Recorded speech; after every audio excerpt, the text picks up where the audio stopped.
21వ శ్లోకము. అర్జున ఉవాచ కైర్లింగైస్త్రీన్ గుణానేతాన్ అతీతో భవతి ప్రభో కిమాచారః కథం చైతాన్ త్రీన్ గుణానతి వర్తతే. సరే, ఈ 3 గుణాలు దాటినవాడు ఎలాంటి లక్షణాలతో ఉంటాడు, ఎలా ప్రవర్తిస్తాడు, మరి ఈ 3 గుణాలని అతను ఏ రకంగా దాటగలడు, ఈ ప్రశ్నలన్నీ అర్జునుడు అడుగుతున్నారనమాట. సరే, నువ్వు చెప్పావు ఎవరు కృష్ణ, 3 గుణాలు సత్వగుణము, రజోగుణము, తమోగుణం నుంచి అన్నీ చెప్పావు, దీనికి అతీతంగా వెళ్ళమన్నావు, ఎలా వెళ్ళాలి అదే అడుగుతున్నారనమాట. దాని పద్ధతి ఏంటి, ఎలాంటి సాధన చెయ్యాలి అని అడుగుతున్నారు, అతను ఎలా ప్రవర్తించాలి అని చెప్పి. తర్వాత 4 శ్లోకాల్లో ఈ గుణాతీతుడు ఎలా ప్రవర్తించాలి అన్నది మన శ్రీకృష్ణ పరమాత్మ చెప్తున్నారనమాట. 22వ శ్లోకము. ప్రకాశం చ ప్రవృత్తిం చ మోహమేవ చ పాండవ నద్వేష్టి సంప్రవృత్తాని న నివృత్తాని కాంక్షతి. ఇది శ్రీ భగవాను వాచ అనమాట. ఈ 4 శ్లోకాలు భగవంతుడు చెప్తున్నారనమాట. తర్వాత కూడా అలాగే 23వ శ్లోకము. ఉదాసీనవదాసీనః గుణైర్యో న విచాల్యతే గుణా వర్తంత ఇత్యేవ యో వర్తిష్ఠతి నేంగతే. 24వ శ్లోకము. సమదుఃఖసుఖస్वस्थः సమలోష్టాశ్మకాంచనః తుల్యప్రియా ప్రియో ధీరః తుల్యనిందాత్మసంస్తుతిః.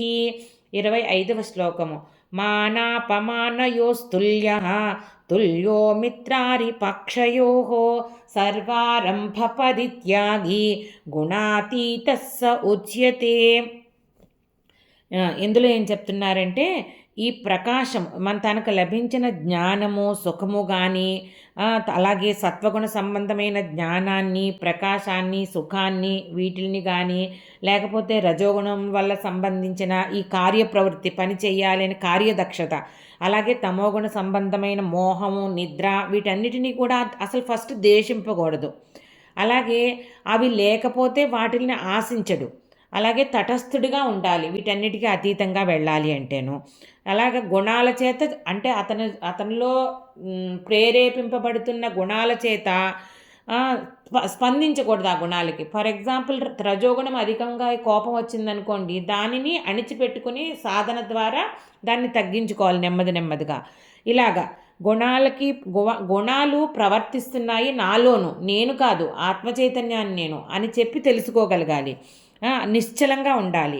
అది ఇంకోటి ఏంటంటే అభ్యాస యోగం ద్వారా చెయ్యాలి. ఈ కాన్షియస్గా ఇది భావిస్తూ ఉంటూ నేను గుణాల వల్లే ప్రవర్తిస్తున్నాను అని అలా ఆ మనసుని నిగ్రహం, అంటే అలా చెప్పుకుంటూ ఉండడం వల్ల, నిగ్రహించడం వల్ల దీనిని అధిగమించవచ్చు అన్నమాట. అలాగే సుఖము, దుఃఖము, అలాగే మట్టి, రాయిబిడ్డ, బంగారము అన్నీ కూడా ఒకటే. అలాగే మానము, అవమానం, అంటే అందరూ పొగడ్తలు, అవమానం రెండు ఒకటే.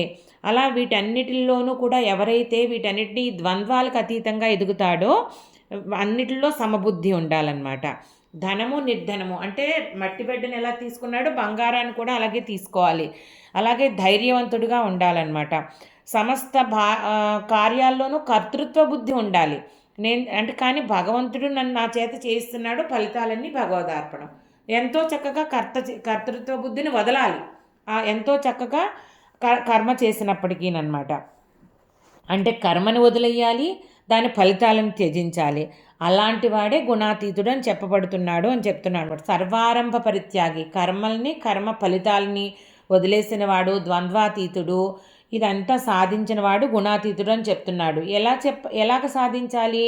అభ్యాస యోగం ద్వారా. ఎల్లప్పుడూ కూడా మన మనసులో పెట్టుకోవాల్సింది ఏంటంటే, నాలో కలిగే ఈ వికారాలు, ఈ మార్పులన్నీ కూడా గుణాల వల్లే కలుగుతున్నాయి, గుణాలు ప్రవర్తించడం వల్ల కలుగుతున్నాయి. నేనేమో శుద్ధ ఆత్మ చైతన్య స్వరూపుణ్ణి అని అస్తమానం అదే మాటని మననం చేసుకుంటూ సాధన చేస్తూ అభ్యాస యోగం ద్వారా ఒకసారి మర్చిపోతాము, మళ్ళీ వెనక్కి వచ్చి మెడిటేషన్ ఎలా చేస్తామో దీనికి కూడా అలాగే ధ్యానంలో ఆలోచనలు వచ్చినప్పుడు మళ్ళీ వెనక్కి వచ్చి మళ్ళీ ముందుకెళ్ళి ఇలా చేస్తూ ఉంటాం కదా. ఈ రకంగా అభ్యాస యోగం ద్వారా ఈ గుణాతీతుడు అవ్వాలి. గుణాతీతుడు ఎవరైతే ఉన్నారో వాళ్ళే, ఇవన్నీ ఎవరైతే అధిగమించారో వాళ్ళే గుణాతీతుడు అవుతారు అని శ్రీకృష్ణ పరమాత్మ చెప్తున్నారనమాట. గీతా శ్లోకాలకి అర్థాన్ని సులభమైన వాడుక భాషలో వివరించడానికి ప్రయత్నిస్తున్నాను. నా ఈ ప్రయత్నం మీకు నచ్చినట్లయితే భక్తి అన్లిమిటెడ్ ఛానల్ని సబ్స్క్రైబ్ చేసుకుని మీ అభిప్రాయాలను కామెంట్స్ రూపంలో తెలియజేయండి.